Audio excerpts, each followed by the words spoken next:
Et pour revenir sur ce reportage, j'accueille Samir Abdelkrim. Bonjour. Bonjour. Vous êtes entrepreneur et expert de l'écosystème de la tech africaine. Dans la situation que nous vivons aujourd'hui, comment réagissent les startups africaines ? Ce qu'on peut dire, ce qu'on observe, c'est que dès l'arrivée finalement de l'épidémie, dès le mois de mars, et votre reportage l'a parfaitement démontré, très tôt, les écosystèmes numériques africains se sont mobilisés pour faire face, pour apporter des solutions, pour venir en aide, venir en soutien aux systèmes de santé nationaux, en particulier dans les pays les plus fragiles. On le voit très bien, notamment si on regarde l'exemple de la Guinée.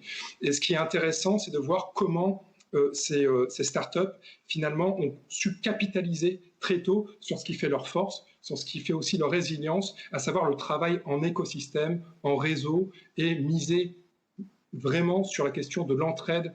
Et votre reportage, notamment en Côte d'Ivoire, en est une parfaite illustration.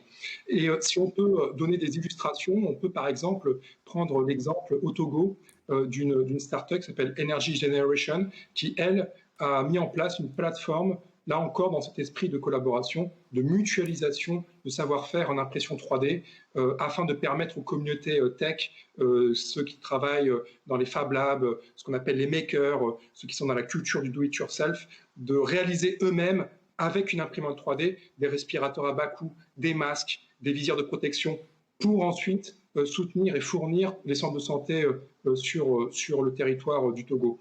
En Algérie, là aussi, on a vu une start-up qui s'appelle Branco, qui a mis en place un dispositif à la fois de prévention et d'autodiagnostic du Covid-19 au service des Algériens. Et cette solution, il l'a mise à la disposition du ministère de la Santé de l'Algérie. On peut également citer un troisième exemple, au Bénin, où là, une jeune start-up qui s'appelle REMA a mis en place un réseau d'entraide et de partage d'informations médicales au service des praticiens de santé pour là aussi trouver les meilleures solutions avec la mutualisation d'expertise et la meilleure dissémination possible de l'information au niveau des différents médecins en Afrique francophone. Et qu'est-ce que la tech africaine peut apporter aux États et inversement ? Les startups apportent une agilité, une rapidité d'exécution, une possibilité de pivoter rapidement dans l'élaboration de solutions, et c'est véritablement indispensable face à la progression de l'épidémie, quand on sait la vitesse à laquelle le Covid-19 peut se propager dans les populations.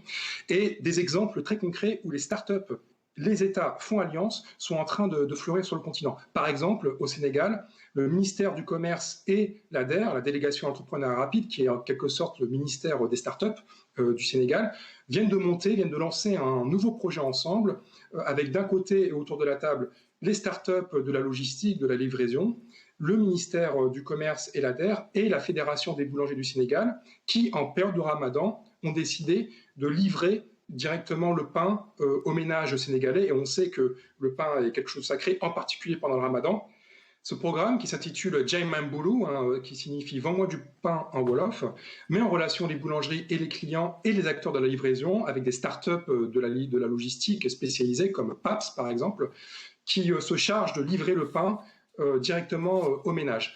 Alors cette livraison, elle est gratuite pendant la période du Ramadan et elle a pour objectif de faire disparaître les files d'attente devant les boulangeries et qu'on sait notamment que les files d'attente peuvent avoir un vrai risque sanitaire de propagation de l'épidémie. Mais Samir Abdelkrim, comme l'ensemble des entreprises africaines, les startups sont également touchées par cette crise.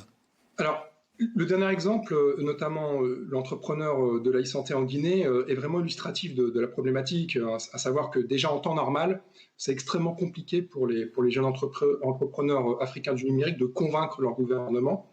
Et les tendances qui commencent à émerger, quelque part, montrent qu'il va y avoir un coup d'arrêt, ça c'est clair, en termes de financement disponible pour les startups, parce que tout simplement, les investisseurs, les fonds d'investissement aujourd'hui qui investissent en Afrique vont d'abord, quelque part, essayer de sauver les meubles et de se concentrer, de mettre le focus, comme on dit, sur les startups du portefeuille actuel avant d'investir dans de nouvelles entreprises. Donc aujourd'hui, il y a un besoin vital de financement des startups africaines. Quelque part, l'urgence Covid, c'est une urgence presque de survie pour les entrepreneurs africains.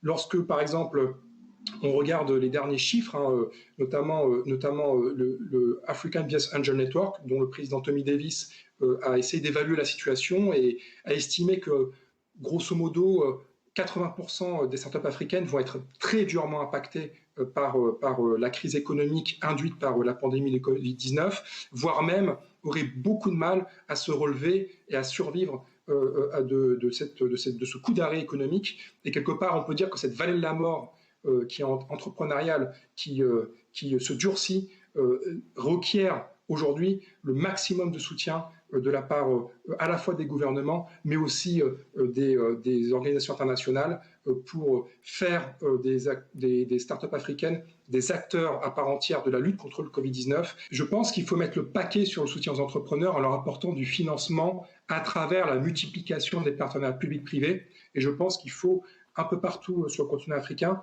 que les puissances publiques fassent appel de plus en plus au tissu entrepreneurial local, aux jeunes pousses, fassent appel à leur innovation pour traverser la crise ensemble et devenir l'un de leurs principaux clients pour permettre à ces entreprises de tout simplement avoir un carnet de commandes qui leur permette de survivre, de pouvoir leur fournir du cash et permettre à ces startups de passer le cap de la crise. Merci Samir Abdelkrim. Au revoir et merci beaucoup pour votre invitation. Nous sommes d'ailleurs à la fin de cette émission, Diarra. Oui, Robert, et n'oubliez pas que vous pouvez toujours voir ou revoir nos reportages sur Internet via l'adresse suivante, canalplus-afrique.com et sur l'application MyCanal. Vous pouvez également nous adresser vos messages sur Facebook. On se retrouve bien entendu le mois prochain avec d'autres réussites africaines. D'ici là, prenez soin de vous et respectez les gestes barrières. Salut!